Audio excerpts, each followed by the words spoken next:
Hello, you all. I'm Arundhati Rokdima and I'm 12 years old. I come from the state of Chhattisgarh, which is purely a Hindi state. If I look back to my English journey 2 years ago, so at that time I was not fluent in English. I could not speak anything. I was just on level 0. Initially, I too used to get stuck while speaking. I couldn't remember the words while speaking at the particular moment. And at that age, I didn't have any partner to speak with. But now I can speak English fluently. So if you're eager to know how I achieved my goal of speaking English, keep watching this video because today I'm gonna discuss the strategy which I followed to learn English, my plannings, and my whole time management.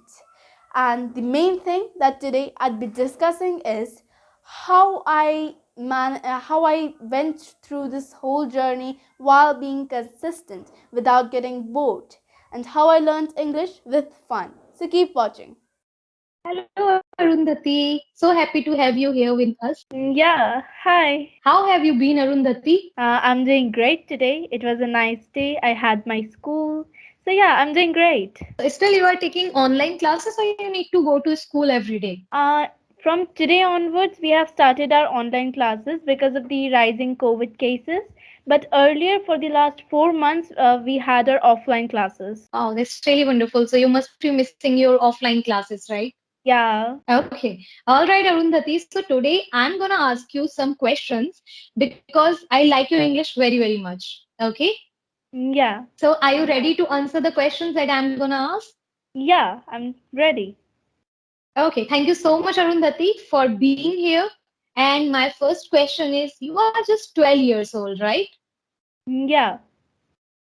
So how do you speak English so fluently? Because a lot of people out there, they say that, ma'am, I'm 40 plus, I'm 30 plus, and I'm not able to speak English fluently. But look at you, you are just 12 and you speak English so fluently. How do you manage to speak English fluently, Arundhati? Okay, so to be real honest here, though I'm from English medium school, but if I look back to my English journey 2 years back, I was not able to speak English that fluently. In my school, everyone talks in Hindi, and even at my home, in my locality, people talk in Hindi only because I live in a Hindi state that is Chhattisgarh. So at that time, I was just on like level 0. So my English journey is a little bit different because it does not start with me. It starts with my mom. She's a working Okay. professional and she's from a government Hindi medium school. Her English was not good. In fact, she was not even able to speak. And one day she had to go to Delhi to to attend a workshop, and there she had to deliver a presentation in English. And she didn't know that. So she prepared her whole presentation in Hindi. And there the people just interrupted her to talk in English. They just told her to talk in Hmm. English. So at that time she couldn't. She was very upset for the next few days. And that time I was only in class 4th. So then she decided that she would start learning English. And she motivated me as well to do the same thing. So at that time I was a little kid, so I was not that much interested. But gradually I uh, I got some interest in learning English. So that's why I started learning English. And the main thing is that I maintained consistency of learning daily. So I think that is the Hmm. main reason, or that's the secret behind how I can talk English at the age of 12. And one more thing, that I follow this one quote that I have read somewhere. I cannot exactly remember where. So it was, Hmm. consistent actions create consistent results. It means that if you work consistently, if you put in effort consistently, so then you're gonna Hmm. get consistent results. You're gonna get good results. So yeah, this is a quote that I really like. So I thought that I should just add it on. That's really nice, Arundhati. So, Arundhati, as you said that your mother motivated you a lot for learning English. That's the one reason you started learning it. But as of now, as you have started working on improving your English part, so do you have any goal for your future? Like, if I learn English perfectly, I'm gonna get this job or I'm gonna go into this field. So, do you have something in your mind like that? As of now, I don't have anything. So the main goal, or maybe the main thing that motivated me, is my mother. So she's the main reason why I started learning English. So for my Mm-hmm. future, I don't have any particular goals that why I want to learn English. But I have just fallen in love Mm-hmm. with learning this language. It is just a great language and it's a great skill. So maybe that's the reason that I am learning English. I totally agree with you, Arundhati. Your points are really very nice. But people often say that if you are learning something, there should be something that keeps you going. So, as you said, it's your mother's dream that you are pursuing and you are enjoying it too. Okay, Hmm. I would like to ask you one thing, Arundhati, like how important it is to enjoy the process of learning English. Because I have come across a lot of English learners. They often say to me that Upasna, I'm learning English, but sometimes I pressurize myself a lot. Hmm. Sometimes I struggle a lot. But as you said that I enjoy the process of learning English. So could you please tell me, is it really important to enjoy the process according to you? Yeah. In my opinion, it is really important to be enjoying the process of learning this language, because if you're just pressurizing yourself or feeling like this thing is a burden, so you won't be able to learn English properly, because your main focus will only be on that. Oh, I just have to finish it today. I just have to finish the task today. So yeah, it will just be like you're doing it very superficially. You're not mm, actually learning that thing. So yeah, that's why if Mm-hmm. you really have an interest in doing this, if you really want to do this, if you're really motivated, or if you really have that feeling that you have to learn English, so then you would be able to learn English more efficiently, because you would be enjoying that whole process you process, and it would be a nice thing if you enjoy that process. Because if you don't, you'll feel that That's true. it is a thing that you should not do. You'll feel bored. So yeah, this is my opinion. That's true. That's true, Arundhati. Even this is what I suggest that whenever you are learning a language, it is really very important to enjoy the process. Hmm. Right. So, Arundhati, I would like to ask you one more question that do you have any speaking partner to practice your English with?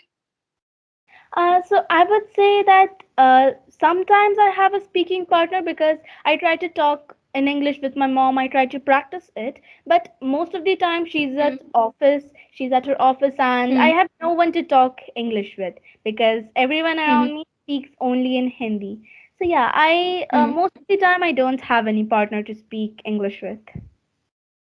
So at that time, when you do not have anyone to practice your English with, in that situation, how do you manage to practice your English? What are the things that you do? Yeah. So one thing I like to do is that I love to speak on some short topics, just like Mm, just one word topics, like for example, your friends, your school, your hospital, like hospital or anything, maybe your mm, office. So yeah, I just love to speak on some topics for 1 or 2 minutes, so that I have that speaking practice. I just try to mm. have a conversation with myself, just like a speech or a debate, maybe something like that. So I speak on topics, and sometimes I also try to take a little bigger topics, such as what are the advantages of internet and all those things, maybe education system of Okay. India, these things. So I try to speak on these topics, so that I have that speaking practice. Okay. And do you stand in front of the mirror, like as everyone suggests us that we should stand in front of the mirror and then we should practice speaking in English? Do you do all such things? Yeah, but when I was a beginner in my initial stages, I didn't do that, because when you're standing in front of a mirror, you get Hmm. distracted, because you focus a little bit on your body posture, your expressions, and That's all true. those things. That's You wouldn't be able to focus 100% on the language that you're speaking. So initially, I didn't used to speak in front of a mirror. I just sat somewhere and spoke, but nowadays, I try to speak a little on in the front of the mirror, because I also try to hmm. improve my posture, my expressions, that what I'm speaking, and all those facial movements. So yeah, I try to speak sometimes. Yeah, that's true. Even like if you are a beginner, it is really good to start with like wherever you are sitting, just start thinking in your mind. Just Hmm. promise yourself that okay, for 2 minutes or for 5 minutes, I'm just gonna think in English or I'm gonna try to speak in English. But Hmm. once you start improving, you should start standing in front of the mirror or start shooting videos in your mobile phone so that you Yeah. can work on your gestures or your eye contact or your Hmm. face expressions, right? Okay, Arundhati. So a lot of people say that while learning English, they face several kind of challenges. For an Hmm. example, a lot of people say that, ma'am, words don't come in my mind.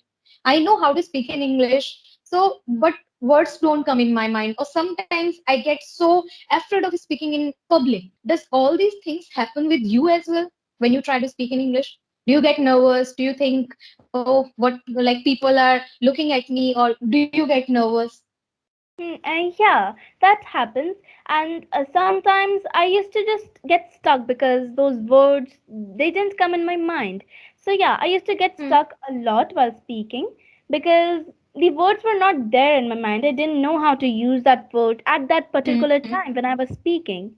So hmm, the words were not in the active form in my brain. This used to happen at my very initial stages, and at that time I wasn't feeding my brain properly with English content.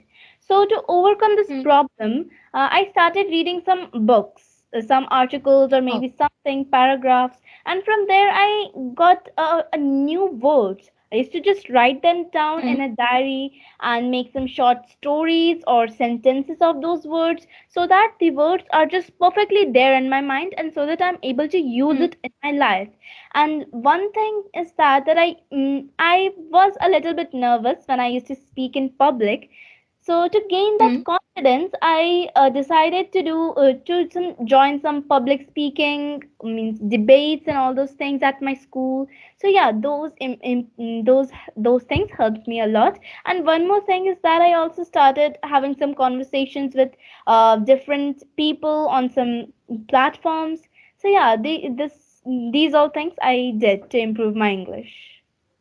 okay. So, all together, you want to say the thing that makes you feel afraid, you should do that more. For an example, if you get afraid of speaking in public, then you should take that challenge Yeah. and you should go and talk to people. That's Hmm. really a wonderful suggestion, Arundhati. Okay, Arundhati. So, at this time, a lot of people are watching you. For an example, so what are the tips you would like to give to all the English learners out there who get demotivated very easily? Because when they start, they are they have this thought in their mind, okay, within 2 months or for 2 months I'm going to practice my English. But after 4 to 5 days they get demotivated and Hmm. they wonder, "Oh, why I'm learning English," or they stop enjoying the process of learning English. So in this situation, what would you like to suggest to all the English learners out there who are listening to you right now? Okay, so I would say that initially it's a little bit tough to stay motivated. We feel that Hmm, pressure, tension that we are not able to speak. So yeah, I would say that we should not think that we would do this journey, we'll go through this journey overnight. We should have like a time hmm, schedule for 4 or 5 hmm, months. That in how many days you want to learn English? Maybe 4 or 5 months. hmm, You should have that timetable. So, yeah, and daily you should learn a little by little. You should have a daily timetable, like in this day, I'm gonna learn for maybe 30 minutes or 45 minutes, and next day I'll learn for 45 minutes, like that. A daily timetable. And in that time schedule, you should have some parts, like 15 minutes for reading any book or any article or a newspaper, maybe. Okay, so, and hmm, 15 minutes for maybe watching a video, for listening practice and trying to analyze all those sentences that you're listening, and 5 minutes for speaking practice on any topic. And I would say that you should have this timetable and you should follow this, because then you'll have that a little bit pressure that, oh, I have to complete this thing today, it is in my that, timetable. So yeah, you would have that. hmm, I would say that we should not burden ourselves with working for the whole week. On Saturdays and Sundays, means on weekends, we should not learn yes, anything new, because then we'll feel a little bit rest. We should just do a little bit revision of all those things, all new things that we have learned in the past week. We can just go through all those vocabularies and write maybe a short story, a funny story, make some That's sentences. So yeah, and the problem is that we wonderful. have Hmm. a timetable for our formal education or our work, but we don't have a timetable for learning. So we should have that timetable so that we have a little bit pressure on ourselves for learning English. And one thing I would love to say that you should enjoy the process. As I told earlier, you should enjoy this process instead of just forcing yourself on learning the language. So yeah, if you feel that it's a burden, then you wouldn't be able to do it. And That's after a so I few agree with you. weeks, you will get some results. So automatically, you will feel motivated. Surely these tips are going to help a lot of English learners out there. So as Arundhati said, it is really very important to stay consistent. And second thing, it is really very important to feed your brain with some English content.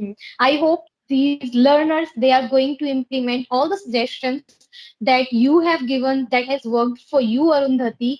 And it's really, really wonderful to have you here. Your suggestions are really worth listening to or implementing. Okay, Arundhati, so that's it from my side. Would you like to add anything or would you like to say anything? I would love to say this thing that if you're sometimes you feel that don't want to learn for a day. For example, you're feeling very tired for that day. So I would say that on that day, don't learn anything. Just read a one word or two word. Don't learn anything too big. For example, reading a 15-minute Hmm. book or something, doing something for 1 hour. Hmm. Don't do that. Just spend 5 minutes maybe for learning a word, only a single word. But I would say that for learning this language, you have to maintain that consistency because consistency is the thing that is gonna give you consistent results. So yeah, I would love to say That's that so. learning English is not an overnight journey. So you have to be a little patient with this process. So yeah, these are the things that I That's right. love to say. All right, Arundhati, thank you so much for sharing your tips and tricks with us. And here we will end our conversation, Arundhati. Thank you once again for joining me today. And I hope to see you again. Yeah, it was very nice talking So, to you. thank you, Arundhati. Bye bye. Take care. Have a nice day ahead. Bye bye.